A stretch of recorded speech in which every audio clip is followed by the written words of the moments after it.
দেশের হয়ে পদক নিয়ে আসা চাই। আমরা অপেক্ষায় আছি। Best of luck. আপনারা দেখছেন হলদিবাড়ি টাইমস। রাজ্য নয়, এবার দেশের হয়ে দেশের জার্সি পরে ট্র্যাকে নামবে হলদিবাড়ির সাগর। গত 6ই September South Asian athletics federation SAAF junior চ্যাম্পিয়নশিপের জন্য ভারতীয় দল ঘোষণা হয়। সেখানে বাংলার দুজন অ্যাথলেট সুযোগ করে নেয়, মোহর মুখার্জি ও সাগর রায়।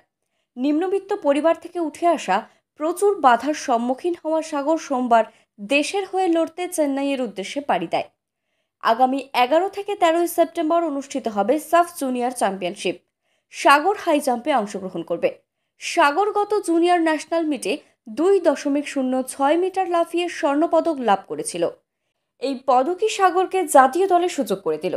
সাগরে উত্থান ঘটে হলদিবাড়ি দেওয়ানগঞ্জ কোচিং ক্যাম্প থেকে। পরবর্তীতে সে জলপাইগুড়ি সাই সেন্টারে সুযোগ পায়। বর্তমানে ও সাইয়ের শিক্ষার্থী। বাবা প্রদীপ রায় কোনো মতে সংসার চালান। সাগর বর্তমানে দেওয়ানগঞ্জ হাই স্কুলের একাদশ শ্রেণীর ছাত্র। কিছুদিন আগেই কলকাতা জার্নালিস্ট ক্লাব ওকে সেরা উঠতি খেলোয়াড় হিসেবে সংবর্ধনা দিয়েছিল। ওনারা যে সঠিক খেলোয়াড়কে নির্বাচন করেছিল, আজ সাগর জাতীয় দলে প্রবেশ করে সেটাই প্রমাণ করল। হলদিবাড়ির ইতিহাসে এই প্রথম কোনো অ্যাথলেট দেশের জার্সি পরে ট্র্যাকে নামবে। সাগরের এই সাফল্যে হলদিবাড়ির জনসাধারণের খুশির কিনারা নেই। আজ হলদিবাড়ির গর্বের দিন, কারণ তাদের সাগর আজ শুধু হলদিবাড়ির নয়, দেশের প্রতিনিধিত্ব করছে। আচ্ছা, আমাদের এলাকা অর্থাৎ আমাদের হলদিবাড়ির ব্লকের প্রত্যন্ত এলাকা কামাতবিন্দি, যেখান থেকে তুমি উঠে আসছো, কিভাবে উঠে আসলে একটু যদি বলতে। আমি আগে তো প্রাইমারি স্কুলে খেলতাম। তা আগে আমি প্রাইমারি স্কুলের কোচ ছিলেন তাপস রায়। তিনি আমাকে দেওয়ানগঞ্জ কোচিং ক্যাম্পে দেয়। যিনি হচ্ছেন প্রসেনজিৎ দত্ত আমার কোচ। তো তিনি আমাকে ভালো করে প্র্যাকটিস দেন। দেওয়ার পর তো আমি জলপাইগুড়ি সাইয়ে চান্স পাই। জলপাইগুড়ি সাইয়ে এসে তো আমি তো এখন ভালোই পারফরমেন্স করতেছি। তো আমার কোচ এখন অসীম স্যার তো আমাকে ভালো প্র্যাকটিস দিচ্ছে। আরও আমার ইচ্ছা আছে যে আরও যেন ভালো জায়গায় যেতে পারি, আমার এটাই ইচ্ছা।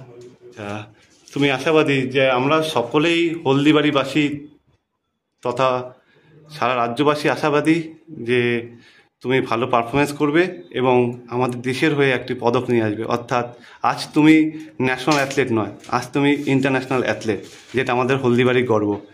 যাই হোক, তোমার আগামী শুভেচ্ছা রইল। ভালো পারফরমেন্স করে ফিরে আসো।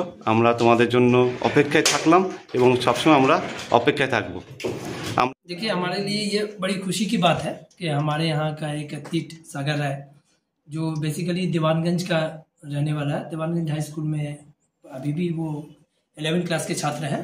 उनका सिलेक्शन भारतीय दल में हुआ है, जो कि 13 तारीख से लेकर के 11 से 13 ये चेन्नई में होने जा रहा है। आज ही इनकी फ्लाइट है, आज ये यहाँ से निकलेंगे और कल भारतीय टीम के साथ ये जुड़ जाएंगे। सर, सागर कैसे आपके पास आया और कैसे, ये अगर बताते तो अच्छा होता सर। सागर एक्चुअली 2019 में हमारे पास सिलेक्शन ट्रायल में आए थे। काफ़ी छोटे थे उस समय। उन्होंने सीजर से 1.65 हाई जंप क्लियर किया था और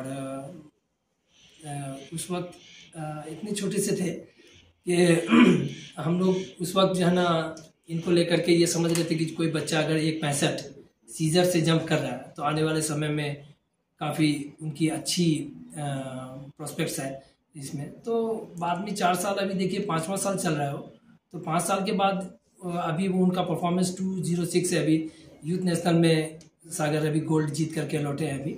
तो हमें पूरी उम्मीद है कि अभी ये सैफ गेम जो जूनियर का हो रहा है चेन्नई में, इसमें भी वो इंडिया को मेडल दिलाएंगे। আচ্ছা স্যার, আমরাও আশাবাদী। আমাদের সাথে যারা জুড়ে আছে লাইভে সকলেই আশাবাদী এবং আমাদের হলদিবাড়ি তাকিয়ে আছে 13 তারিখের মধ্যে কি রেজাল্ট হচ্ছে। স্যার, আপনার কি মনে হচ্ছে যে ও কতটা দূর পারফরমেন্স করতে পারবে বা কত মিটার উচ্চতা লাফাতে পারে? एक्सपेक्टेशन तो सवारी থাকে। नहीं, देखिए इसमें देखिए मैं अगर परफॉर्मेंस के आधार पे बात करूं तो यहाँ पे सागर का गोल्ड पक्का दिख रहा है, क्योंकि 206 जो परफॉर्मेंस इन्होंने जो यूथ नेशनल में किया है, अगर वो रिपीट करते हैं तो यहाँ गोल्ड एकदम बिल्कुल पक्का है। लेकिन मैं पूरी तरह से आश्वस्त हूँ कि एक मेडल जरूर ये भारत को देंगे, either may be gold, silver और ब्रॉन्ज। আচ্ছা স্যার, আমরাও আশাবাদী যে সাগর একটা পদক দেবে। আমাদের হলদিবাড়ির ইতিহাসে প্রথম ইন্টারন্যাশনাল অ্যাথলেট হচ্ছে ও, সেটা আমাদের গর্বের, আমাদের খুব গর্বের বিষয় হচ্ছে, এবং আমরা সেটা নিয়েই ভাবছি যে ও আগামীতে অলিম্পিক, ওর ইচ্ছা হয়েছে, আমরা মাঝখানে শুনেছিলাম ওর ইচ্ছা রয়েছে অলিম্পিকে হয়ে ও অংশগ্রহণ, দেশের হয়ে অংশগ্রহণ করা। স্যার এটা কি ভাবছেন? मैं अभी इस मौके पे खास तौर से दीवानगंज हाई स्कूल के जो पूरी टीम है, मैं उनको बधाई देना चाहता हूं कि आपके द्वारा कि उनकी स्कूल के कंट्रीब्यूशन को बिल्कुल भूल नहीं सकते हम। परसेंजीत जी सर हैं जो उनके स्कूल के टीचर हैं, प्लस उनके हेड सर हैं, और प्लस पूरी टीम को मैं बधाई देता हूं और आशा करता हूं कि आने वाले समय में दीवानगंज से और भी इंटरनेशनल एथलीट देश को मिलते रहेंगे। Thank you sir. SAFF junior athletics championship চেন্নাইতে অনুষ্ঠিত হচ্ছে আগামী 11, 12 এবং 13 তারিখ জওহরলাল নেহরু স্টেডিয়ামে। এখানে ভারতবর্ষের যে টিম আছে তাতে বাংলার থেকে 2জন হাই জাম্পার আছে, একজন মোহন মুখার্জি যে আন্ডার-20-তে এবার দারুণ রেজাল্ট করছে এবং ইন্ডিয়া টিমে আছে। এছাড়া সাগর রায় আছে যে আন্ডার-18 ইউথ ন্যাশনালে ভালো রেজাল্ট করার জন্য 2.06 লাফিয়েছিল, তার জন্য ইন্ডিয়া টিমে ঢুকছে। 7 গেমস সার্ক যে কান্ট্রিগুলো সেগুলো নিয়ে আছে, ভারতবর্ষ, শ্রীলঙ্কা, বাংলাদেশ, পাকিস্তান, মালদ্বীপ, শ্রীলঙ্কা, এই ভুটান এবং নেপাল, এই সকল দেশ নিয়ে আছে। এখানে আশা করি ভালো রেজাল্ট হবে। জুনিয়র সাব গেমসে ভালো রেজাল্ট করলে সিনিয়র সাব গেমসেরও একটা চান্স আছে, যেটা আগামী মাসে রাঁচিতে অনুষ্ঠিত হবে, সেখানেও ভালো রেজাল্ট করার একটা চান্স থাকবে।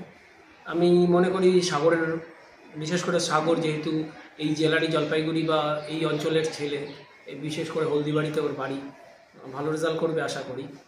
2.06 জাম্প করছে, ভালো যদি আবহাওয়া এবং ভালো যদি পরিবেশ পায় অবশ্যই ভালো রেজাল্ট করবে।